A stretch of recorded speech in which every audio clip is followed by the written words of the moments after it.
go to the next example, which is example 7.8, which is related with population and city water supply. So water is required for a city with a population of 10,000. If you have population 10,000 and being pumped from a well with the following data. Rate of water supply is given 150 liters per person per day. This is just demand. And pumping hour per day, 16 hours. And static lift from minimum water level of the well to full supply level of the reservoir is 125. So suction head plus delivery head is given by 125. Length of rising pipe 1000 meter. Total length of rising pipe. Total delivery and suction pipe length 1000 meter. And diameter of rising pipe again 190 millimeter. Just constant diameter of the pipe. Minor losses 10% of friction loss given. Friction factor of the pipe is 0.03.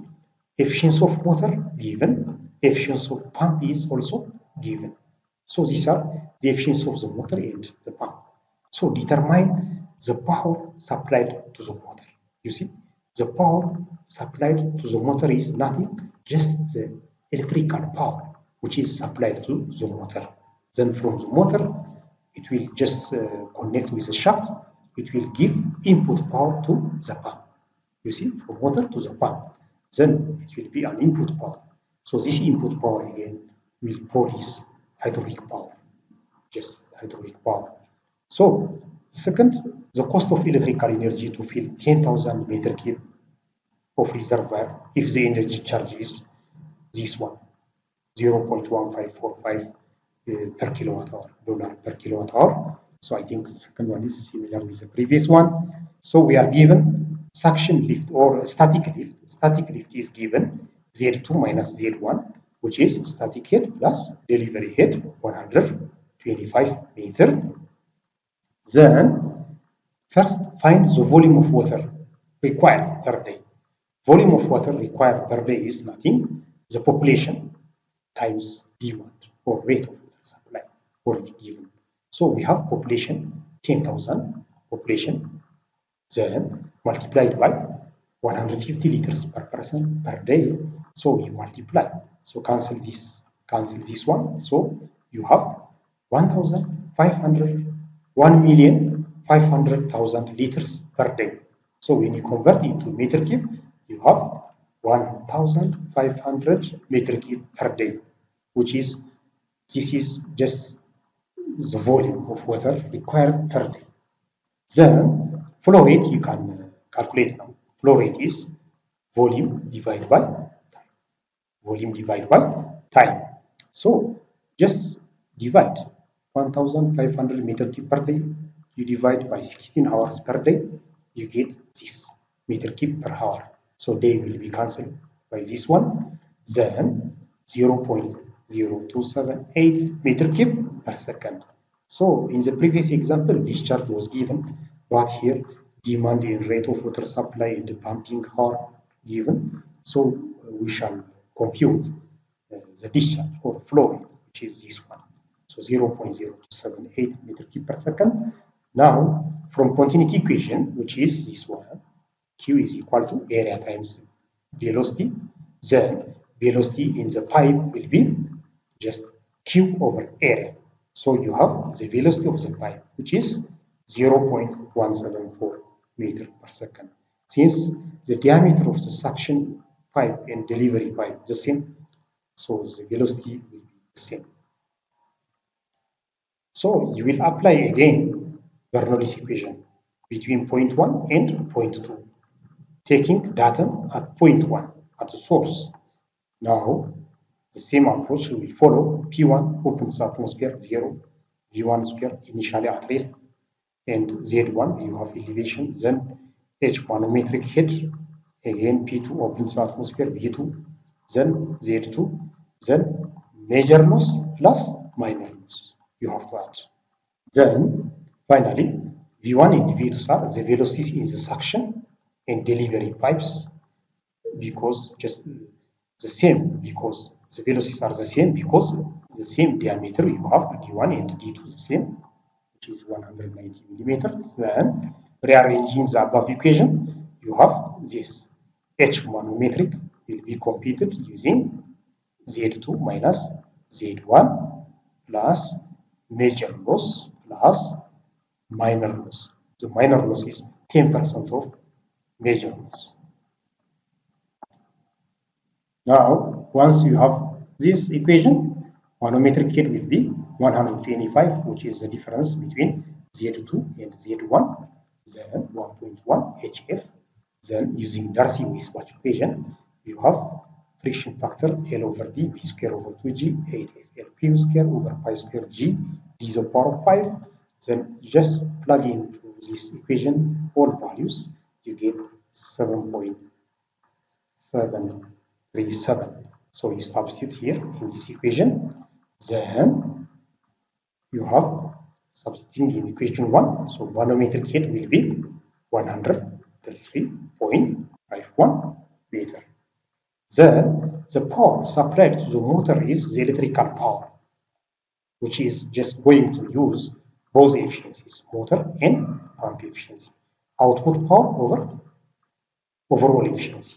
So overall efficiency given motor efficiency is 95% and pump efficiency is 70%. So you divide, then finally you have 54,752.97 or in kilowatt 54.75 kilowatts. This is the power supplied to the motor.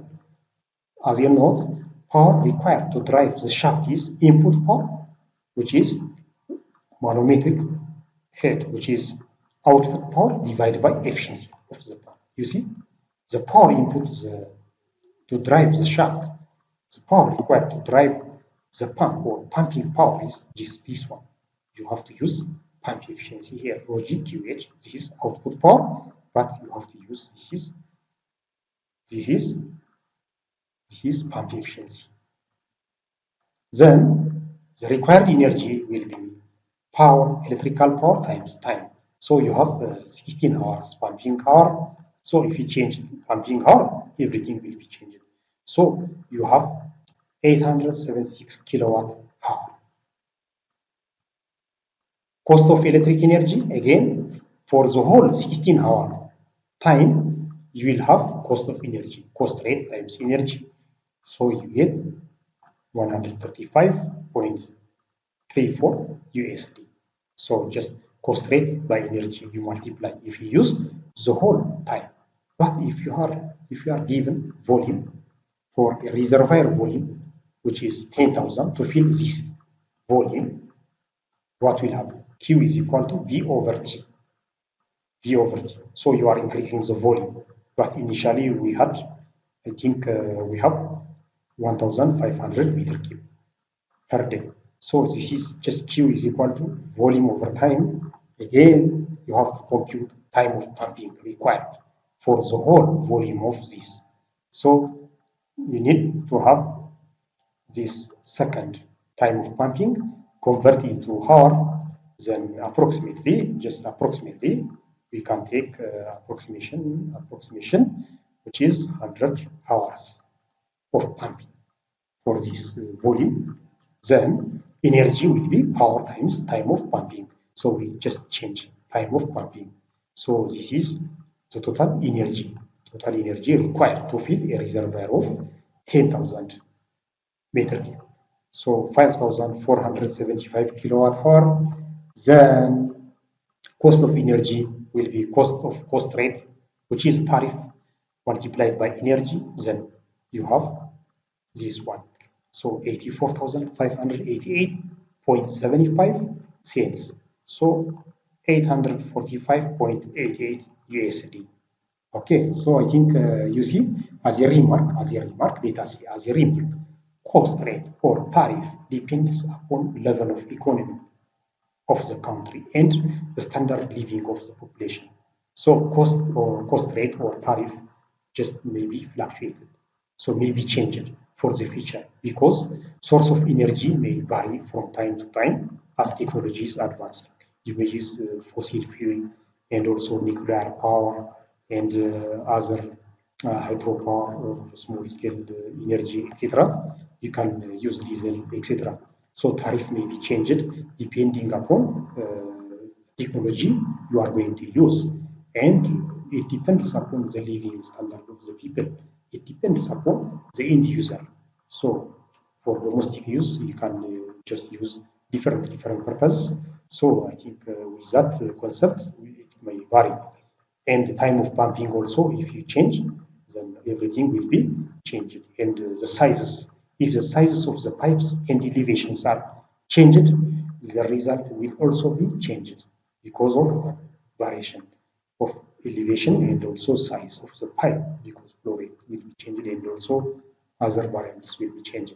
So moreover, other operation and maintenance cost of the pumps shall also be considered in the overall cost.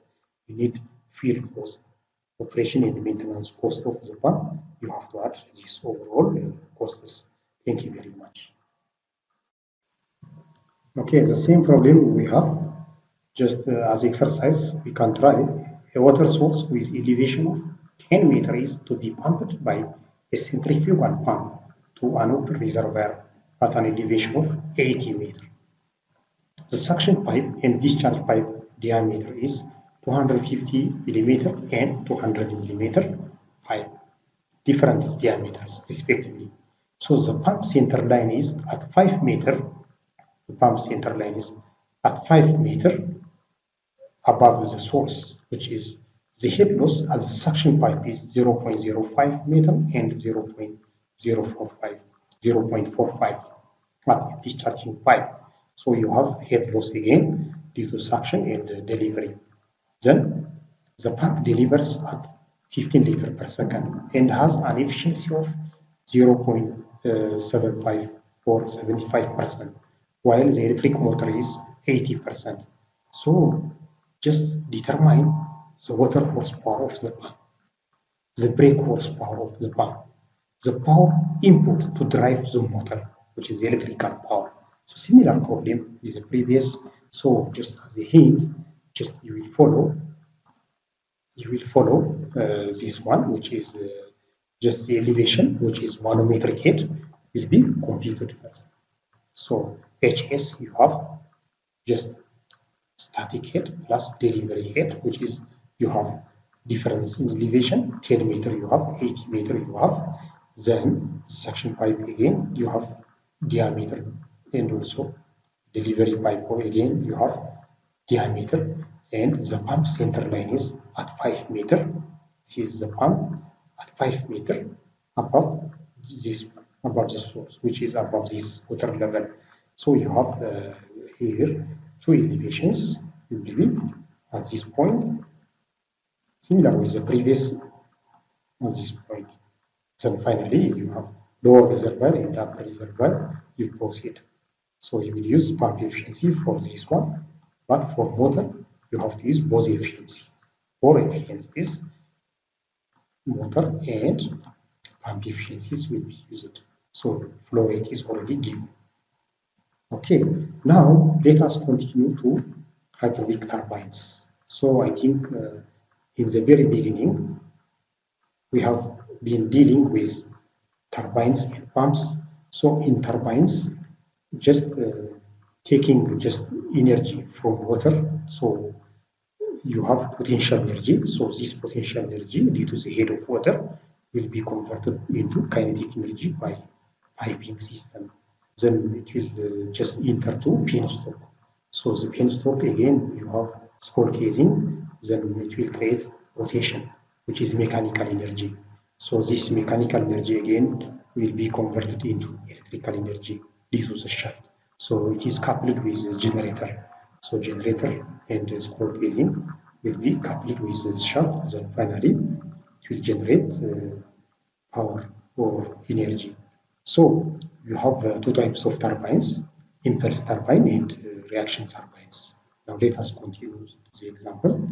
So the first example 7.9, the turbine is to operate under a head of 25 meter at 200 revolution per minute.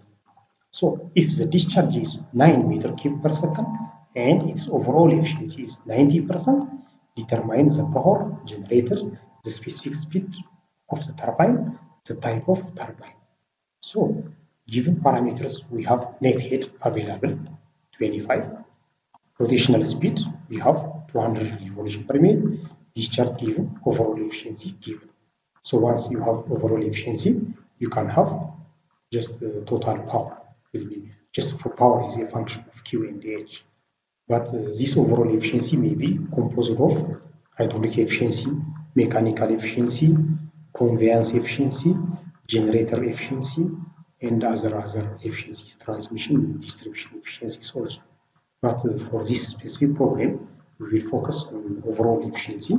Now, just power generated is the output power or the hydraulic power due to the head ends of flow. So power is a function, F of QH, function of Q and H. Of course, we have to multiply by efficiency. So this efficiency is given already. So using this equation, you can compute the power, which is the generated power or the installed capacity of the plant. So 0.9 times 1000 times 9.81 times 9 times 25. Then finally, you get this watt. So just 1 million 986,525 watt or 1986.525 kilowatts. So this is the power generated. So the specific speed of turbine will be this one. This is the equation for specific speed of turbine. In pumps, it will be n squared of Q over H to the power of 3 over 4. But for turbine, n squared of P over H to the power of 5 over 4. N is rotational speed, P is power generated by a single turbine, H is the net head available. So you substitute into this equation, you get this specific speed. So this is the specific speed of turbine. So the type of turbine is Francis. From chart, we can get Francis turbine. Let me display the chart. This is a chart for 25 meter head and 159 specific speed you get here. So this is the range of Francis turbine from here up to here. From here up to here, you have Francis turbine. So the type of turbine is Francis from chart. So as a remark, if the scheme has a number of turbines, you may have a number of turbines. So the power generated by a single turbine will be total installed capacity of the plant. This is total power divided by number of units. So you can use this equation. So other example is power and energy from turbine. Let us see now. A hydropower dam has the following main features. You have these features: head raise, head water level. You have head water level, upstream water level, which is the depth of this one. Average depth 500 meter, which is elevation. Tail water level 464, which is this one. Total head loss already given. Otherwise, if not given, you have to add major loss and minor loss. So just two Francis turbines of capacities 14,000 kilowatt have been installed. So two turbines have been installed with this capacity. Two turbines, two number of units. You see, two number of turbines. Hydraulic efficiency 86%, conveyance efficiency 92%. Average number of days in a month 30 days. Service hour per day 10 hours. Estimate the flow rate available to the penstocks. Determine the maximum energy generation per month. Determine the specific speed of the turbine if its rotational speed is 150 revolution per minute. So this is the arrangement. You can see cross head, which is the difference between head water level and tail water level. Then this is the arrangement. Once you have potential energy here you have potential energy. So this potential energy due to the head of water, once you open the gates, then water will flow out through this conveyance system, through this head rest tunnel.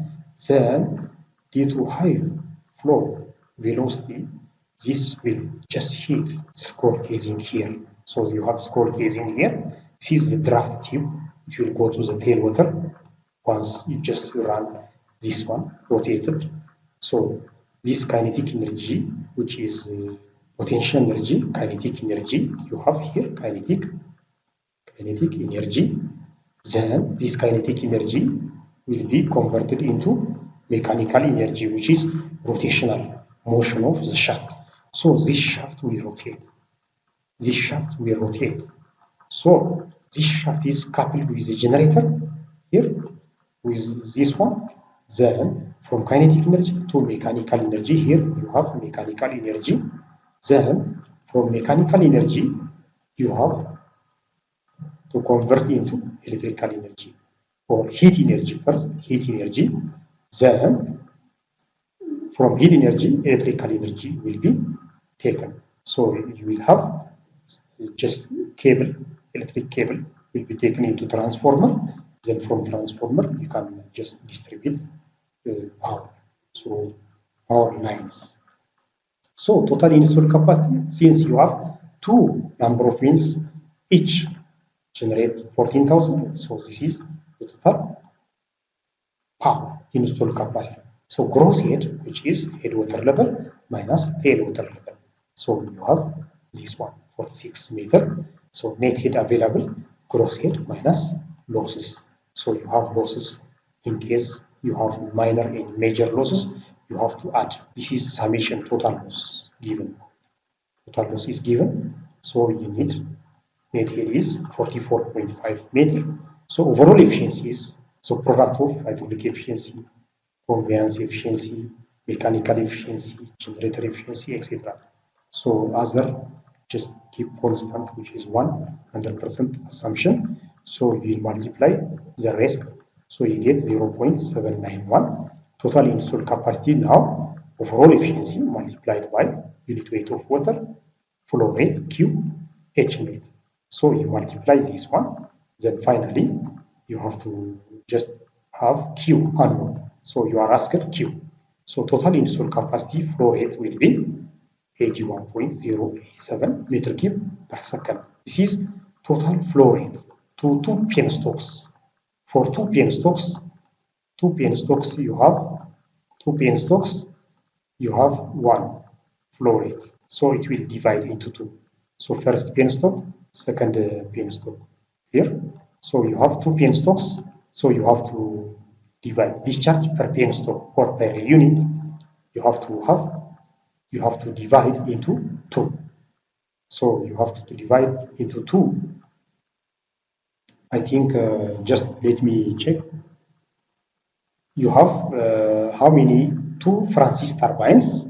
So you have to divide into two. Then it will be 40.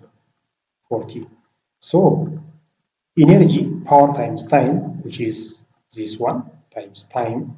Service hour per day, you have 10 hours per day. Service hour, you have 10 hours. Then energy will be 8,400,000 kilowatt hour. Or sometimes in megawatt hour, 8,400 gigawatt hour. Or in megawatt hour. Or in gigawatt hour, 8.4 gigawatt hour. So specific speed is this one. You see, specific speed is, this is the specific speed, n square root of p divided by h to the power of 5/4. So this is the power for a single turbine you have to take, because specific speed is measured for a single turbine. So you get this value. Again, from chart, you can address the type of turbine. So as a reading assignment, please check the reciprocating pump, net positive suction head and lift, and also total dynamic head, pump and turbine performance characteristics curve, and pumps in series and parallel, losses and efficiencies of pumps and turbines, and cavitation in pumps and turbines. So please go through these topics in detail so that you will have more clarification on pumps and turbines. Thank you very much. So I think thank you very much for watching this video. If you have any question or doubt regarding these tutorial problems, please forward through comment suggestion box and I will reply on it. So thanks again.